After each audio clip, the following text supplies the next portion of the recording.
We have yet another transformative week full of planetary transits. So we have yet another colorful week ahead. Chiron has been stationing retrograde since Sunday, which will pronounce the urge to heal from old baggage. For an extended period of time, Mercury will be in Virgo. This is due to the upcoming retrograde cycle that's happening in August. Throughout the next 7 days, we have Oodles of Quincunxes occurring, giving us a total of 5 of those alignments, which will give us the opportunity to see where we lack insight with ourselves. It's another week with a plethora of Mercury transits, giving us the opportunity to work on communication, internal dialogue, and our analytical skills. The month of July has been minimal for vibes, and this week is no different. We only have 2 of these energies on the graph this week, but they can be felt pretty potently. Solitude will peak and valley throughout the week and intersect mental energy. Because of the vibe of this week, we may be in our heads, we may feel like pulling back, we may need space to ourselves to deal with either confusing moments, and overall, just trying to sort out our moods because of the transits that are occurring throughout this week. So yeah, we have yet another interesting week for sure. Let's look at the next bunch of days and see what we can expect.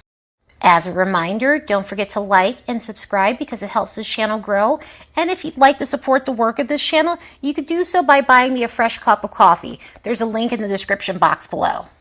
Since Sunday, Chiron has been stationing into its retrograde. Prior to that, it went into its pre-shadow on March 29th. So think about what was going on with you concerning a healing journey. Currently, this planet is in Aries, so some of the themes surrounding recovering from something, healing, or letting go of old baggage will be connected to that zodiac placement. Here are some reflective questions to think about regarding this energy. Are you ready to embrace your identity and be your true self? In other words, has this been a period where you've been slowly realizing that you need to step back into your authenticity? So this could have been a phase of finding yourself again if you've been lost or you feel as though your identity's been lost. Maybe it's been lost through other people. And what I mean by this is sometimes we get so wrapped up in other people's situations, drama, helping others, and doing what's necessary to make everyone comfortable that we forget to do that with ourselves, and we start losing parts of ourselves as a result. So this shadow period could have been a phase where you're realizing you need to get back to you and act more independently. Continuing with this thread, has this been a period where you're realizing you're not being an active participant in your life? Maybe it's not the people around you. Maybe you're having to heal in the sense where you've became stagnant and now you're looking to get back to normal. Now you're looking to become more self-motivated and get back into the driver's seat of your life. Has this been a period where you've been looking at ways to overcome fears and phobias that you might have in your life? Some of that ties in with not being an active participant in our life. Sometimes there are things that happen that cause us to feel traumatized in some sort of way, and for that reason, we're unable to act on the things that we want to chase because of fear, because of imposter syndrome, because of something that we might have a phobia about. So this could be a period where you're wanting to work on that. This could be a period where you're researching ways to get past that, or seeking out the help of coaches or therapists or anybody else that can lend a hand in terms of moving past that fear. And speaking of fears, has this been a period where you're realizing that you need to defend yourself more in situations where it's crucial to stand up for yourself? Because Chiron is connected to Aries and it has a lot to do with healing through that Aries energy. One of the important and crucial things about Aries vibes is it's about asserting ourselves healthily. Of course, there's a flip side to that, which I will get to with this combination, but this could have been a period where you're starting to see it's crucial for you to hold your own, especially in situations where you're dealing with those who want to steamroll you or are in other power struggly situations. Coming back to that flip side of this energy, has this been a period where you wanted to work on temperament issues? Because Mars is the ruler of Aries and the depositor for this Chiron, we have to look at anger issues. Mars governs our temper, and so within this energy, has this been an area that you were looking to work on? Has this been an area where you've realized that you need to work on anger management issues? Or overall, just moving away from an angry space. Sometimes things happen to us in life and we end up in this angry phase. It's normal, it happens, but it's not meant to last for long periods at a time. So this may be a phase where you're looking to get more positive, become more balanced, go back to being in a space where you're less irritable. And speaking of being in certain eras of our lives where we get stuck, has this been a period where you're wanting to let go of old stories that are holding you back? In other words, Just like the anger situation, we can get trapped in our sadness. We can get trapped in the past. We can get trapped in a place of resentment or find ourselves wallowing in negativity. So during this shadow period, it could have dawned on you that it's time to start releasing that because it's not getting you to the place that you need to be. It's causing your thought processes to be stuck in toxic inner dialogue. It's starting to affect you spiritually and for your overall well-being and bodily health. Some of these stressors could be showing up in that sort of way, and it's creating more problems than you'd like in terms of your health, well-being, mind, body, and spirit. Has this been a period where you're realizing that you can't take the blame for what other people do? Unfortunately, a lot of people feel responsible for other people's behavior, even though they're not the ones who are starting the actions, creating the turmoil, or anything else, which is a heavy burden to carry on yourself, especially something that isn't your own. Sometimes blaming ourselves comes from some of the things that we've been through in life. Other times it's dealing with someone who's been gaslighting us for an extended period of time. So whether it's things that happened in childhood or dealing with someone who's projecting their stuff onto us, it's not fair to take on other people's faults, nor do you deserve to feel that way. So this could have been a period where you're realizing that you have to stop beating yourself up for something that happened that was beyond your control, that had nothing to do with you whatsoever. Another healing journey in the Chiron energy is helping others find a way to recover from what they've been through. In other words, in Chiron energy, we lend a hand to others if we've been through something ourselves. So when we see people in similar situations,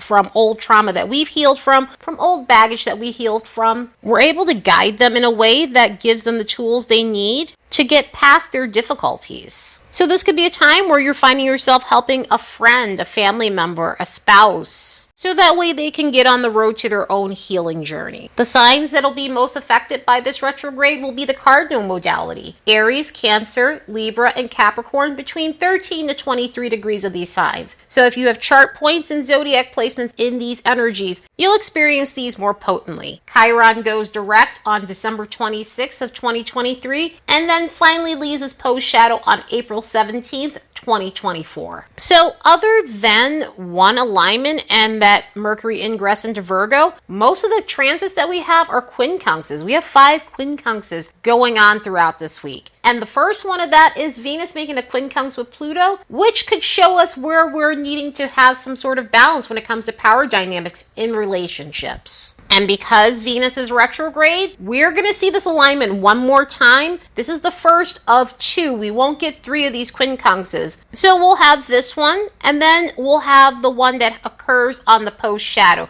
Actually, the last day of the post shadow, October 7th. So the main themes of this energy is 1, not stepping into our personal power, and number 2, realizing that we might be overly dominant in romantic situations. On the not stepping into our personal power end, a vibe like this can show us where we need to assert ourselves more, especially in situations where we haven't spoken up because we are afraid to either disrupt things or not wanting to deal with the confrontation that might come with saying what needs to be said in a situation where we may be treated unfairly in a relationship. So this could be a day of speaking up for yourself and saying what needs to be said in order to create some sort of balance within the relationship. On the flip side of this, we could be dealing with the consequences of throwing our weight around in a relationship. So it might be a day of trying to tell someone what to do if you're on that pushy end, ends up blowing up in your face and causes you to realize that that's something that you need to work on. Quincunxes reveal our blind spots. It shows where we lack self-awareness and insight, and where we repeat behaviors that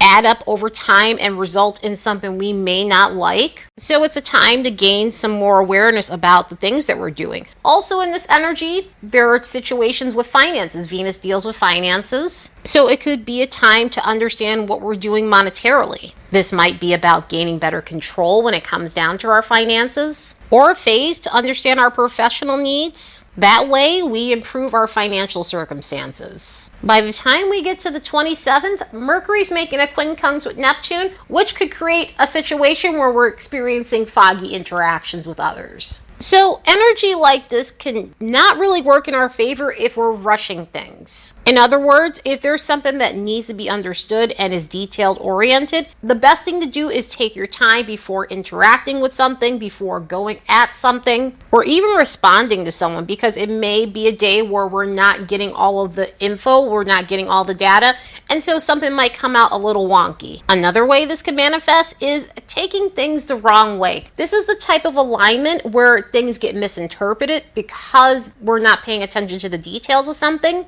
And so even getting a little bit of feedback from someone that's very constructive and done nicely may be misinterpreted as they're being judgy towards us. And this is because Mercury, Neptune in a complex transit, it tends to distort reality. It tends to distort our perception. So it could be a day where we're needing to realize that we need to take our time and understand the details of what's going on. It gives us that nudge needed to not rush through things, especially if we've been prone to being skimmers and not looking at every data point that we need to in order to be accurate in whatever we're doing. And also taking a step back and speaking to someone when we're clear-minded, so that way we're not picking up the wrong cues from them or assuming that they're doing something that they shouldn't towards us. At least on that same day, we get an easier alignment with Mercury making a conjunction with Venus. Now, this is a retrograde alignment, and it is the only time we're going to have Mercury conjunct Venus during its retrograde. Mercury and Venus are doing their own respective dances, so they're not going to connect with each other.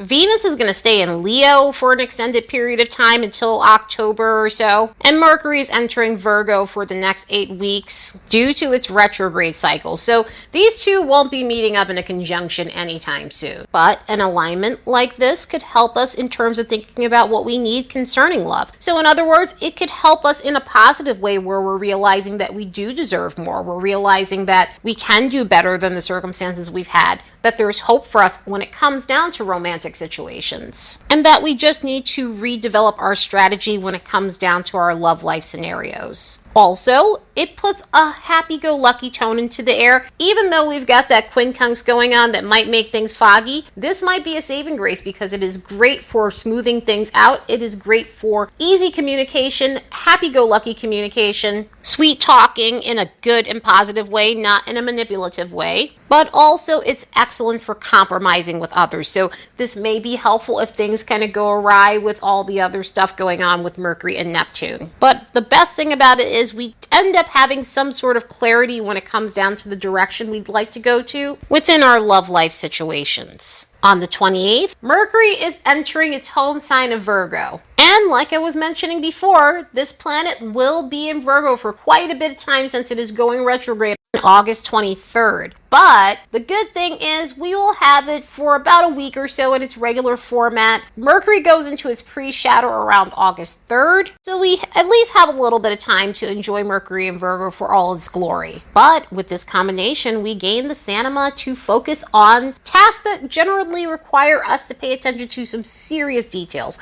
And by serious details, I mean the finer details. The things that are minute, the things that require us to use our fine motor skills. So with energy like this, we cut out any unnecessary fluff in order to get to the root of something, in order to get the facts out of something, in order to extract as much data as we can to gain efficient results. For this reason, we'll take a more polished approach to how we perceive things and the methods in how we execute things. So this could be a period where our minds feel sharper than usual, and it allows for us to perfect the things that could use a nice tune-up. So whether this is a work project, whether this is a personal goal, whether this is other things within our lifestyle, whether this is stuff with our daily routine, since Virgo rules the things that we do in our day-to-day life, it governs daily rituals. And a cool thing right now is Mars happens to be in Virgo at this time. So this should be excellent for feeling motivated to get things going in terms of those things, getting things moving in terms of our routines, and having the mental and physical stamina to really get things moving in our lives. Great thing with this energy is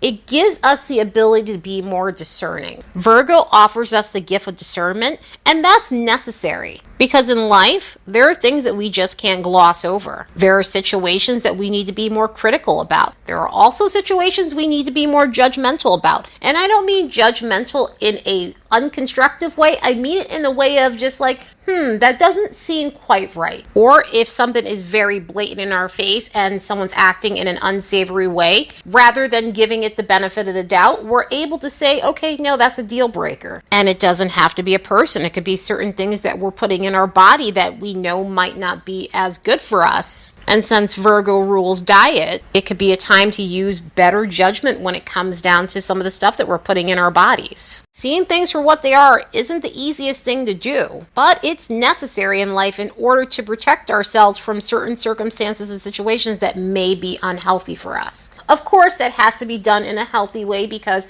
I will say when it comes down to the Virgo judgment, it can be a positive expression, but it could also be a neutral expression. And it does turn into a lower expression if it's out of control. But of course, I will come back to that lower expression once I get to that portion. Stimulation-wise, our minds will need fulfillment. This is not the type of Mercury that is cool with just sitting around and doing nothing. Virgo energy has to feel useful and like it's accomplishing something or aiding other people in something or learning something that can be useful down the line. For this reason, we might be in research mode under this energy. So whatever you're trying to gain an understanding about, whatever topic may be useful for you down the line, this could be a period where you have the mind power to really focus on that. This could be a phase of getting really intentional about how you spend your time. So you might gain some mental stimulation for setting up a better routine for yourself, even setting up a fitness plan or a wellness plan. It could be a phase of just overall going on a self-improvement plan, because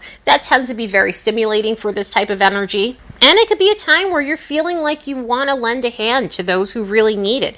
And this could be people in your immediate environment, which mostly within this energy and it being a Mercury sign, it is the people in your immediate environment that we want to help and do things for. So we gain a lot of mental stimulation through acts of service in this energy. Communication-wise, we'll also get a nice buzz from intellectual stimulation. In other words, our conversations tend to be more profound in this energy. Under this influence, they tend to be more intentional. So we're not really talking about unnecessary stuff, although we can. Obviously, superficial conversation is going to happen. Small talk is going to happen. But this is the kind of energy where we're going to crave deep communication and social experiences. But, of course, there is a lower expression, as there is anytime a planet is changing signs, and this one is no different. Although Virgo is great for sorting out what's satisfactory from unsatisfactory, this is where we need to be careful, because there is a slippery slope with that. We want to make sure we are not being overly critical. It is important to use your judgment, use sound judgment. We need to have critical thinking skills, but under this energy, it can go to the unhealthy end where we are being overly picky about things. Continuing with how extreme this energy can get, we need to be aware of overanalyzing things as well. Because this energy is concerned with data points, there could be times where we allow the data to override some of our intuition at times, and it may end up being a thing, ignoring other forms of intellect because the practical way seems best. And don't get me wrong, both ways are right. There's a time and a place for either one, but sometimes the best thing to do is blend the best of both worlds, of those two forms of thought. Also, with the overanalyzing, we can have moments where we're getting anxious because of that reason, and we're finding problems where there isn't a problem, leading to worrying, leading to anxiousness, leading to analysis paralysis. So we do need to exercise caution when it comes down to those things. And speaking of worrying, one of the things that happens in Virgo energy is overly criticizing ourselves. So if something's not perfect, please don't beat yourself up. It's okay to want to excel in certain things, but if it comes to a point where it's stressing you out and you're beating yourself up, it's not even worth it. And I know that that's easier said than done.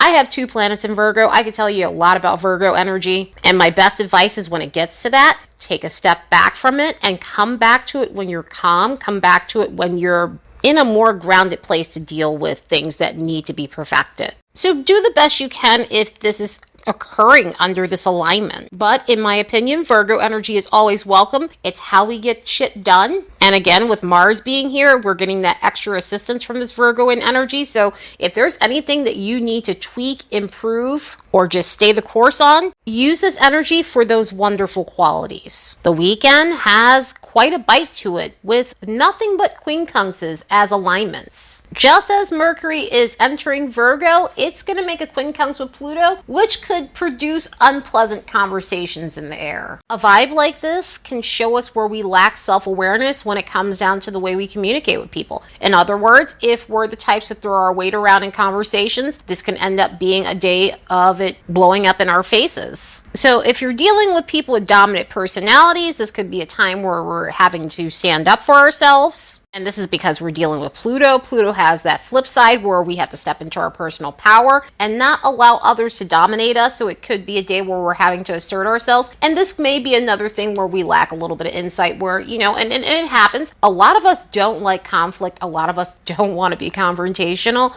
But there are times in life where we do have to use our voice and not allow others to steamroll us. And so this could be a day where we're having to work on that part of us that doesn't want to do that. But when it's necessary, it's necessary. And also in this energy, it could be about, instead of evading certain things when it comes down to our thought processes, where we find ourselves working on the things that we repress, working on our own inner psychology and the things that we've avoided. So it could be a time to see how we can work on transforming negative thought patterns and also finding better coping mechanisms. Saturday brings in a quincunx with the Sun and Saturn, could rev up feelings of uncertainty. So under this influence, our self-assurance can fluctuate. And some of this could be because we're not getting the accolades that we want. So because we're not getting the external confirmation, it's causing us to have some doubt about ourselves. And another way this can show up is realizing that pessimism is holding us back and creating moments where our confidence is fluctuating as a result. Give us the nudge needed to work on the areas where we need constant validation,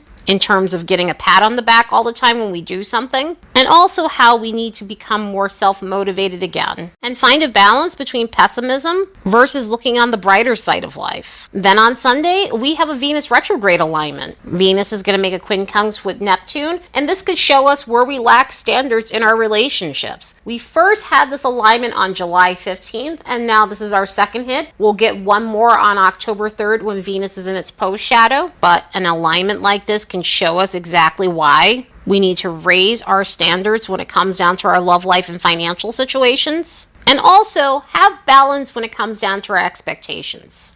Concerning the part about having standards, this could show us where we're settling for less when it comes down to our love life and our career situation. So we could feel a nudge to start seeing it for what it is. We could get the nudge to start working on our confidence, learning to value ourselves, and seeing that we're worthy of more in these circumstances. On the other end of this, it could be a thing where we might vacillate from extremes when it comes down to our expectations, sometimes on the lower end, which also combines with the standards issue. So if we have lower expectations of something, this may be a time to raise those expectations and to a healthy level. And if it's on the higher end, this could be a time where we're having to manage that and minimize our expectations to a healthy level. Not to a low level, but to a level that's in the middle. So if we've been a little bit out of control in love life and financial situations, this is a time to really get moderate about those things. So yeah, what a quincunxy week. It will definitely be a 7 days of working on personal insight and just overall gaining better self-awareness of our behaviors that are holding us back, so that way we can move forward